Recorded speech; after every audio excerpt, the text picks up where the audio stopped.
Estou aqui com casos que foram descritos pelo Dias Toffoli, no entendimento dele, de que nesses casos as plataformas devem responder de forma objetiva a uma eliminação de conteúdo, independentemente de notificação da justiça, de ordem judicial. E aí entram elementos, ao te ouvir, Durso, mas para a Deise falar agora, objetivos, mas subjetivos também, no voto do Toffoli.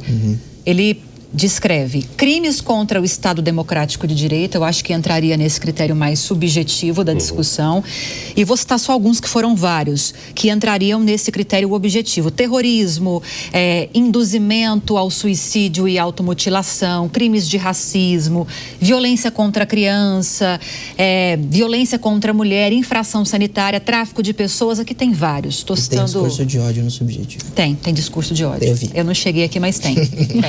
Tem sim, aqui eu não vi não, mas tem. Pelo menos do Fux tem. Com certeza. Do Fux eu lembro que tem, mas sim.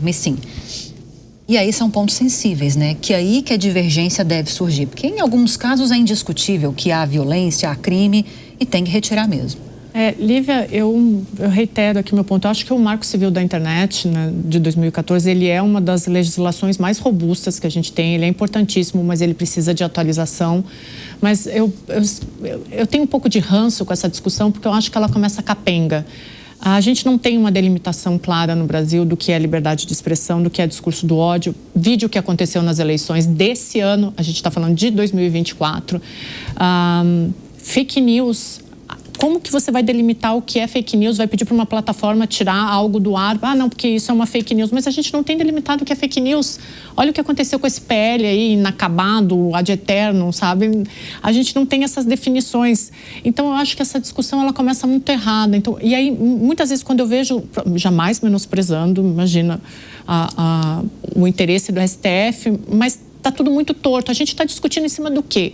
Liberdade de expressão? Mas como que está definida a liberdade de expressão? Porque tem gente que acredita que liberdade de expressão é absoluta e ela não é. A partir do momento que você infere no direito do outro, isso não é mais liberdade de expressão. Você já está partindo para um discurso do ódio.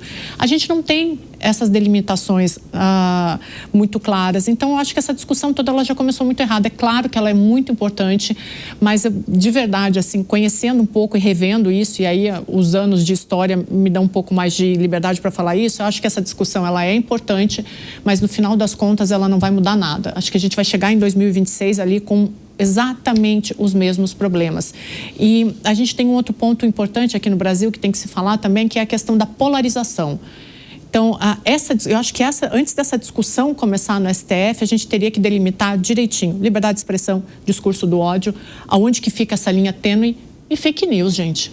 Não dá para colocar uma discussão dessa sem essas delimitações. Então, eu sou um pouco pessimista em relação a isso. Mas, Deise, você acha que nós temos condição em alguma instituição brasileira hoje, aí eu falo Congresso, falo STF principalmente Congresso, mas STF também, de criar essas delimitações para fake news, discurso de ódio, liberdade de expressão? Temos elementos para isso?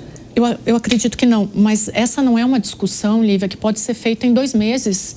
Em 3 meses, como estão querendo aqui. Na Europa foram 6, 7 anos. Sabe o que a gente está querendo resolver em 15 dias? Acho que foi em 2023 a discussão. Os parlamentares queriam resolver em 15 dias. Assim, uma discussão sem sociedade civil, sem os intelectuais, sem comissões. Então, acho que está tudo muito errado, assim. Eu sei que às vezes eu bato na mesma tecla e eu falo, nossa, tá errado, não pode ser assim. Mas é porque realmente, assim, a gente vai ter um momento político muito importante em 2026. A gente viu o que aconteceu em 2024. 2026, isso deve ser potencializado. A gente vai ter uma polarização muito maior e eu não vejo essas discussões avançando. E eu não vejo como conseguir isso, a não ser que o Congresso tome a chamada para ele, mas não queira resolver em 15 dias simplesmente para dar mídia, para dar uma narrativa ou para aparecer no Instagram.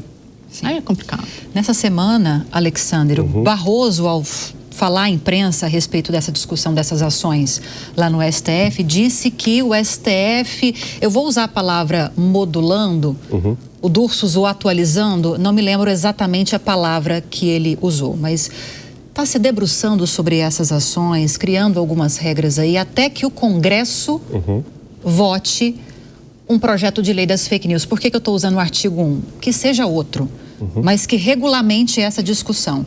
E eu vou bater na tecla do que eu trouxe no começo do programa. O projeto de lei das fake news, que é o que nós temos hoje em relação a isso, que é de 2020. Exato. que trata da responsabilização das plataformas de redes sociais não avançou, possivelmente não vai avançar. Chegou a passar no Senado e está completamente parado na Câmara dos Deputados. Um grupo de trabalho foi criado nesse ano, terminou sem sequer a primeira reunião acontecer. É muito claro que o Congresso ou não quer ou não está preparado para se debruçar nessa questão.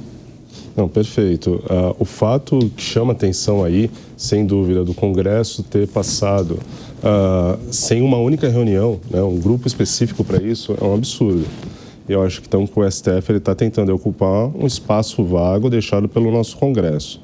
Eu concordo com a Deise no sentido de que todas esses novos marcos, as legislações sobre rede social, inteligência artificial, elas precisam ser mais estudadas. Foi assim com o Marco Civil da Internet. O Marco Civil da Internet de 2014. O primeiro grupo, eu lembro, foi em 2009. Ou seja, foram praticamente 5 anos de estudos, onde toda a sociedade civil, não só os especialistas em direito digital, em tecnologia, teve um debate muito amplo e precisa desse debate maduro para evitar o que a gente vê hoje em dia, que são as polarizações, né? Obviamente, ninguém aqui é a favor de fake news, disseminação de ódio ou qualquer outro tipo de crime no âmbito digital. Todos nós, o objetivo é único, né? Uma internet segura, que respeite os direitos fundamentais e que não engesse nosso desenvolvimento tecnológico.